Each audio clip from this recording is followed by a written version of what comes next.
ঘুমের মধ্যে খারাপ স্বপ্ন এটা আমরা অনেকেই দেখি। এখন প্রথম কথা হলো ভালো স্বপ্ন কি আর খারাপ স্বপ্ন কি, এটা সংজ্ঞাটা কি, কোনটা ভালো কোনটা খারাপ বুঝবো কিভাবে?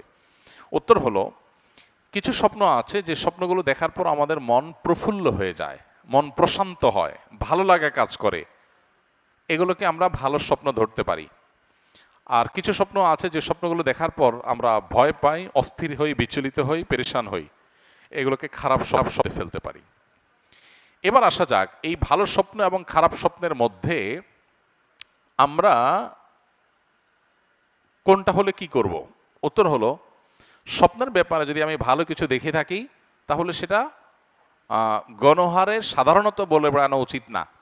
যদি সেটার সাথে জাতীয় কোনো স্বার্থ জড়িত থাকার মতো বিষয় না হয় তাহলে সেক্ষেত্রে নিজের ব্যক্তিগত আপনার স্বপ্নের কথা বাইরে গণহারে বলা বেড়া উচিত না। যারা স্বপ্নের ব্যাখ্যা জানেন এরকম ব্যক্তিদের কাছে শুধু পেশ করা যায়।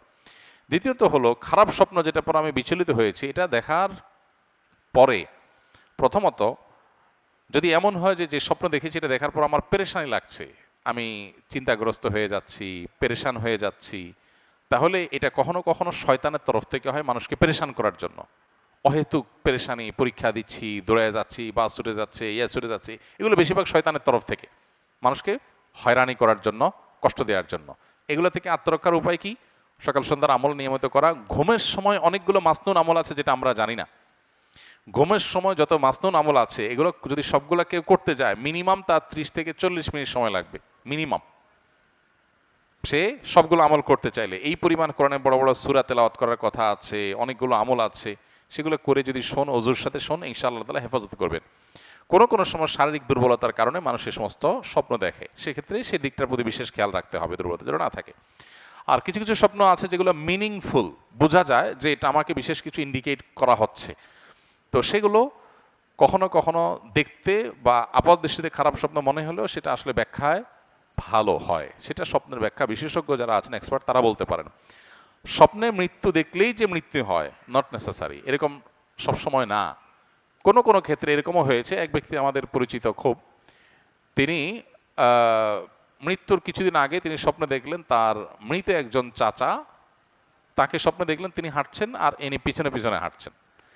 তো পেছনে পেছনে হাঁটছেন, এটা দেখার পর তিনি খুব বিচলিত হয়ে গেলেন, বললেন যে স্বপ্নটা আমার কাছে খুব মিনিংফুল মনে হচ্ছে, যে আমার মৃত চাচা, তাকে দেখলাম তিনি হাঁটছেন, কোনো কথাবার্তা নাই, এবং আমি পিছনে পিছনে যাচ্ছি, যেতে যেতে একটা সময় তিনি হারায় গেলেন, তাকে আর দেখলাম না, আমিও হারায় গেলাম।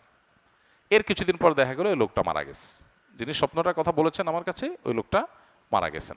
তখন ওনার মৃত্যুর পরে বুঝে আসছে যে তিনি যে স্বপ্নটা দেখেছেন তার ব্যাখ্যা আসলে কি ছিল। তো এইভাবে অনেক স্বপ্ন আছে যে স্বপ্নগুলো মানুষকে অনেক কিছু ইন্ডিকেট করে। নবী করিম সাল্লাল্লাহু আলাইহি সাল্লাম বলেছেন নবুয়াত বন্ধ হয়ে গেছে, কিন্তু ইমানদারদের মুবাশশিরাত, স্বপ্নের মাধ্যমে তাদেরকে বিভিন্ন বিষয় ইঙ্গিত করা, বিশেষ করে ভালো স্বপ্ন দেখার মাধ্যমে ভালো কিছু ইঙ্গিত করা, এটা কিয়ামত পর্যন্ত থাকবে এবং এটা নবুয়াতের একটা অংশ। বিদায় স্বপ্নকে একেবারে উড়াই দেওয়ার মতো বিষয় না। তবে হ্যাঁ, স্বপ্নের কিছু কিছু আছে যেগুলো শয়তান দেখা, যেগুলো পেরেশানির কারণে, শারীরিক দুর্বলতার কারণে হয়, সেটা আছে। বাট স্বপ্নের গুরুত্বপূর্ণ একটা পার্ট আছে, বেশ মিনিংফুল। আমরা আমাদের জীবন অনেক স্বপ্ন দেখেছি যেটার ব্যাখ্যা পরে আমাদের বুঝে আসছে যে হ্যাঁ, এটা তো মূলত এই জিনিসটা। তো এই জন্য স্বপ্ন নিয়ে আমাদের জানাশোনা বাড়ানো দরকার। দুর্ভাগ্যজনক বাস্তবতা হলো আমাদের সমাজে আজকাল স্বপ্নের ব্যাখ্যা বিশেষজ্ঞ মানুষ পাওয়া যায় না, হারায় গেছে একেবারে, এক্সপার্ট মানুষ এরকম একটা নাই। আলেমদের মধ্যেও ওরকম আলেম পাওয়া যায় না সচরাচর যারা স্বপ্নের ব্যাখ্যা ভালো করে বুঝেন। এটা মুসলমানদের একটা বড় সম্পদ, এই জায়গাটা একটা বড় শূন্যতা তৈরি হয়ে গেছে। তো এটা নিয়ে কারোর মনোযোগ থাকলে সেটা খুবই প্রশংসার বিষয়, স্বপ্নের ব্যাখ্যা বিষয়।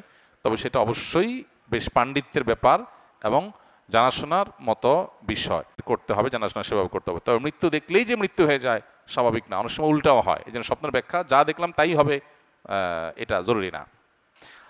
আহলে সুন্নাত ওয়াল জামাত মুক্তির পথ, কথাটি সম্পর্কে কিছু বলার অনুরোধ রইল।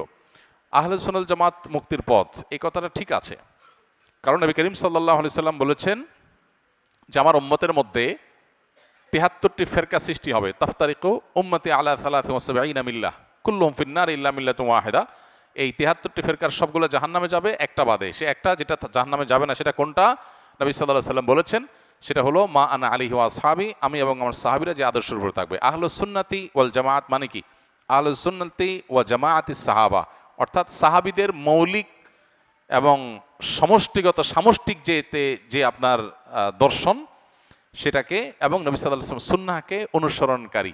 আমাদের সমাজে এর বিপরীতে অনেক লোক আছে যারা সাহাবীদেরকে মানে না, সাহাবীদের প্রামাণ্যতা, তাদের ব্যাখ্যা, কোরআন হাদিসের ব্যাখ্যাগুলো তাদের থেকে নেওয়াটাকে বিশ্বাস করে না, যেমন রাফেজি শিয়ারা আছে। অনেকে আছে যারা এক্ষেত্রে বিভ্রান্ত হয়ে গেছে।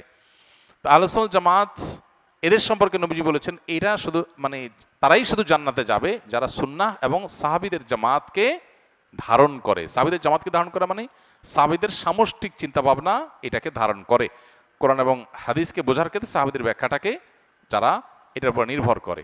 বরং সাহাবীদের কথাকে বাদ দিয়ে কেউ যদি নিজের মস্তিষ্ক প্রসূত ব্যাখ্যার উপর নির্ভর করে সে গোমরা হবে, সে পথহারা হয়ে যাবে। কারণ সাহাবীদেরকে রাসূল সাল্লাল্লাহু আলাইহি ওয়াসাল্লাম শিখাইছেন, তাদের থেকে আমাদের শেখার ট্রাই করতে হবে। তো এই অর্থে আহলুস সুন্নাহ জামাত মুক্তির পথটা ঠিকই আছে, এটা হাদিসেরই নির্যাস বলা যায়। কিন্তু আহলুস সুন্নাহ ওয়াল জামাত বলতে আজকাল অনেক এমন সংগঠন ব্যক্তি গোষ্ঠীকে দেখা যায় যারা আসলে সুন্নতের ধারে কাছেও নাই, সাহাবীদের ধারে কাছেও নাই। নাম আহলুস সুন্নাহ ওয়াল জামাত, তো নাম আহলুস সুন্নাহ ওয়াল জামাত লাগাইলে হবে না। তো নাম আতর আলী, গায়েতে গন্ধ বাইর হয়, তো এই আতর আলী নাম দিয়ে কি লাভ? বুঝে আসছে কথা? তো এই জন্য আহলুস সুন্নাহ ওয়াল জামাত নাম দিলে হবে না, সত্যি সুন্নাহ এবং জামাতের সাহাবার অনুসরণ এটা থাকতে হবে, তাহলে হাদিসের আলোকে তারাই মুক্তির পথে থাকবে বলে বোঝা যায়। বিদেশে ইসলামী বিষয় নিয়ে পড়াশোনা, চাকরির সম্ভাবনা নিয়ে বললে উপকার হতো। প্রশ্ন পুরো বোঝা গেল না। ইসলামী বিষয়তে পড়াশোনা করতে বিদেশে যেতে পারেন, কোনো অসুবিধা নেই। চাকরির সম্ভাবনা নিয়ে বললে এটা চাকরি যারা এক্সপার্ট তারা বলতে পারবে যে চাকরির সম্ভাবনা কোথায়, কোন কাজে কতটুকু আছে না আছে। আমি আমার জিপিএফ ফান্ডের সর্বনিম্ন বাধ্যতামূলক টাকা কর্তন করি, যতটুকু করি এর কম আর কমানো সম্ভব না। আর এটাও শুনেছি জিপিএফ এর টাকা চক্রবৃদ্ধি হারে বাড়ে। আপনি সহ আরও আলেমগণ এ বিষয়ে বক্তব্য শুনেছি। এখন আমার প্রশ্ন হলো, বাধ্যতামূলক টাকা কেটে নেওয়ার পরেও যদি সুদমুক্ত করার অপশন থাকে তাহলে সুদমুক্ত করা লাগবে কিনা? জিপিএফ ফান্ডের টাকা যেটা বাধ্যতামূলক কাটা হয় ওটা অতিরিক্ত টাকা যেটা দেওয়া হয় সেটা সুদ না। এ বিষয়ে প্রায় সব আলেমগণই একমত। দেশের প্রথিতযশা এবং সুনামধন্য আলেমদের কারোরই কোনো ভিন্ন ব্যাখ্যা নেই, সবাই একমত। সুদের সংজ্ঞার মধ্যে এটা পড়ে না। সরকার বা আপনার প্রতিষ্ঠান আপনার বেতন থেকে একটা অংশ কেটে রেখে দিয়েছে বাধ্যতামূলক, এবং এই যে বাধ্যতামূলক কেটে রেখেছে সেটা আপনি চাইলেও আপনাকে দিবে না। যেই পরিমাণটা বাধ্যতামূলক কেটে রেখেছে সেটা আপনাকে যখন ফেরত দিবে চাকরির পরে, তখন সেখানে অতিরিক্ত যে টাকা যোগ করে দেওয়া হয় সেটা সুদ না। কারণ আপনি কোনো লোন দিয়ে অতিরিক্ত নেন নাই, আপনাকে কেমন যেন বেতনই দিছে কম, দেওয়ার সময় সে এবার বাড়ায় দিছে, ওইটা সে সুদ বললো, আসলে সুদ না। এখন সরকারি সাধারণত জিপিএফ ফান্ডে অপশন থাকে যে তুমি জিপিএফ ফান্ডের সুদ নিবা কি নিবা না, এটা অপশন থাকে চয়েস করার। তো এখানে আসলে তারা যেটাকে সুদ বলছে এটা সুদই না, বিধায় এটা আপনি নিতে পারেন, নেওয়াতে কোনো অসুবিধা নাই, বরং আপনি এটা নেওয়াটা সম্পূর্ণ হালাল আপনার জন্য।